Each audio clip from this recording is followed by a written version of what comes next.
Have you been feeling a strong urge to change jobs, but you don't know if it's really God's will for you? Or do you feel stuck in your job and questioning if God is calling you to something else? Are you feeling unmotivated, undervalued, and unfulfilled in your current job? Do you feel like God is calling you to something more? Well, if you identify with these feelings and you want to understand if it's time to change careers, then you're in the right place. Today, we're discussing 4 signs to look for that it may be time for a change.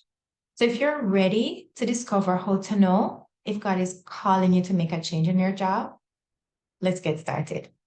Hi, I'm Chris, and my one goal is to help you feel free to live your God given dreams so you can finally love your life. Let's do it.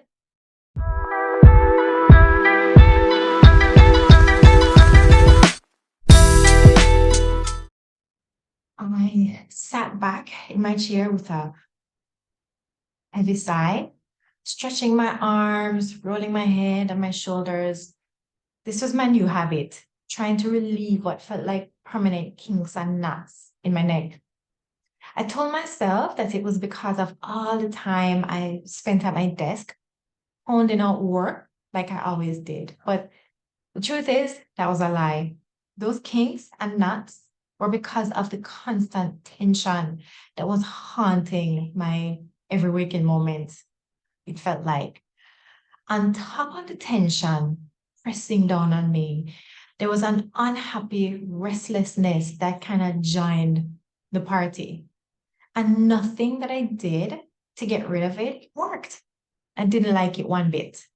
So I rolled my head again and my eyes landed on these framed pictures sitting on the corner of my desk.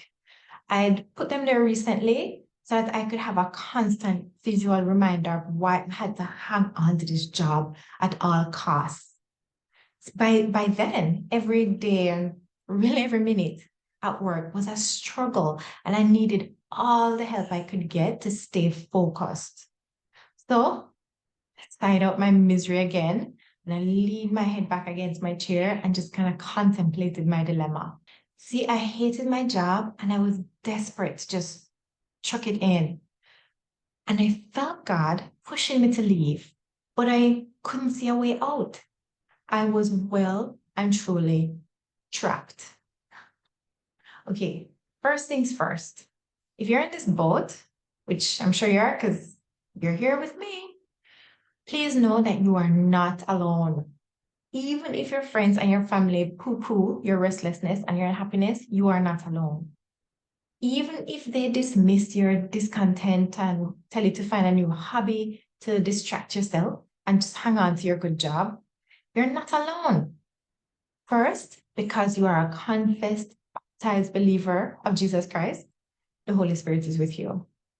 And second, because others have been there too. I am one of them. Not only aren't you alone, but God is speaking to you through your discontent. Your unhappiness is saying that you have completed this season and now He has something different for you.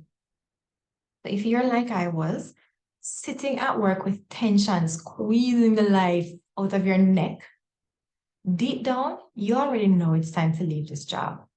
But consciously, you may be letting doubt and fear keep you trapped. So let's talk about 4 signs that God is pushing you into something better. And you can use them as the kick in the pants that you need to get with this program of transitioning you. Okay?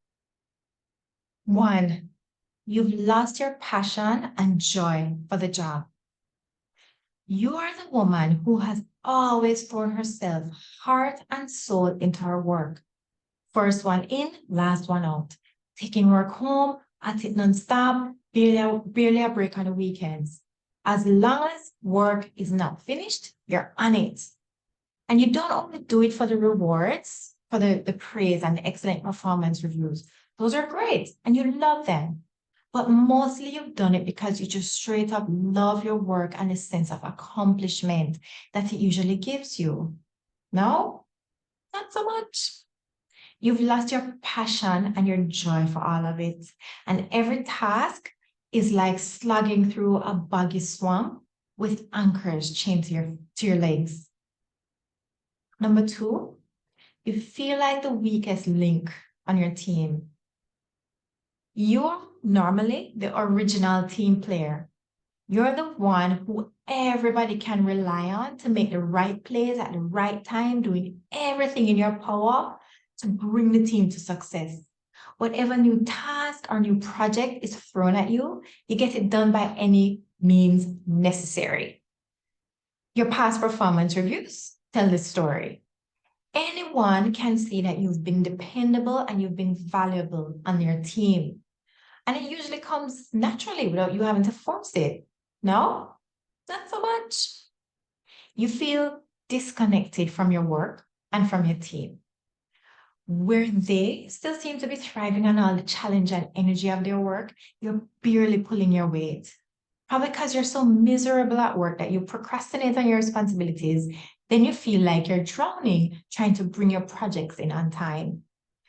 You can see disaster coming like a train wreck, and yet you can't seem to muster up the interest to show up as a valuable, reliable team member that you've been up until now. All you can do is keep your head down, try to get your work done, and fly under the radar until hopefully this all blows over.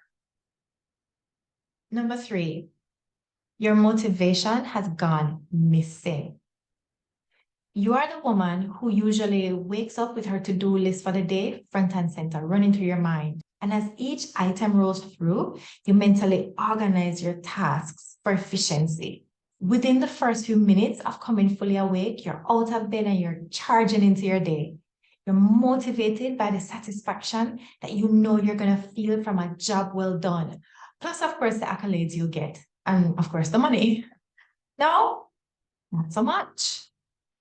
Every morning when your mind flickers to consciousness, the first thing you do is mentally check what day it is. It's a work day? Your heart sinks if it is. Then you lay there for as long as possible, trying not to think about work.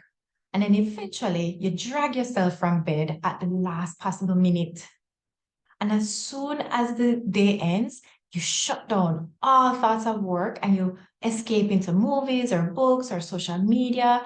You just try to distract yourself with some momentary happiness and peace. So by the time your head hits the pillow at night, you have a profound weariness just weighing you down because you know you're going to have to pick up the pretense again tomorrow. All on willpower. Because who's going to give you accolades and what satisfaction can you get when you're barely performing at work? And no amount of money is going to make you feel good about that. Number four, you know you're the problem. So, of course, you've thought about changing jobs. Maybe a change of environment will settle you down and get you back on track. I mean, it's what you've done in the past when you've started to feel restless at work. No, not so much. You know deep down inside you that changing companies won't solve your problem. You know that you're hauling around the problem, kind of like Jacob Marley and his eternal chains in A Christmas Carol. Even if you moved to a different company in a similar role, you know you'd still feel the same unhappiness because what you need now is a radical change. You know that the problem isn't your company, isn't your team, and isn't your job. You know that the problem is in you. So these are the four signs that you need to look out for. One, you've lost your passion and joy for the job. Two, you feel like you're the weakest link on your team. Three, your motivation is just missing. And number four, you know you are the problem. So look at my desk. The day stretched unending in front of me. It felt like the longest work day since the beginning of creation. And I tried to bury my unhappiness and refocus on work. And my eyes kept flickering again to the pictures on the corner of my desk. And I silently prayed for God to send me a clear sign, like a burning bush, so that I could just silence my restlessness and misery and step into something better. But see, I'd let my fear and doubt blind me to the obvious signs that he had been showing me all along, the four signs I just shared with you. And so I stayed blind and trapped in fear and in doubt until the company booted me out. But you don't have to stay blind and trapped. Picture this. Close your eyes and picture it. 5 years from now, and you're still dragging yourself from bed every morning. Maybe at a different company, but you're still slogging through the same swamp with even heavier anchors chained to your legs. Now, picture this instead. It's 5 years from now, and you're joyfully bouncing out of bed and into your day because you got dialed into your God given purpose and you let God move you into something better. Those are the two choices you have. Which one will you choose? No, straight up. You'll never step into the new thing that God is pushing you towards if you don't catch onto his vision for you and learn to be confident in it no matter what. You cannot stay trapped in a dead season while you expect God to magically transport you into a better one.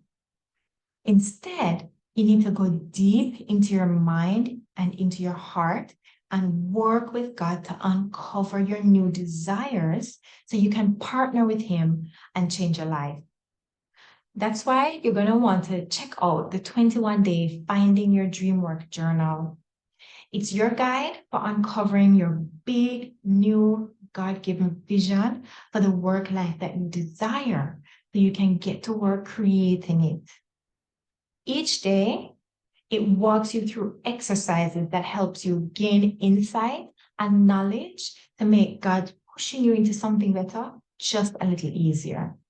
So click on the link in the description below to check it out so you can start going after what God has for you.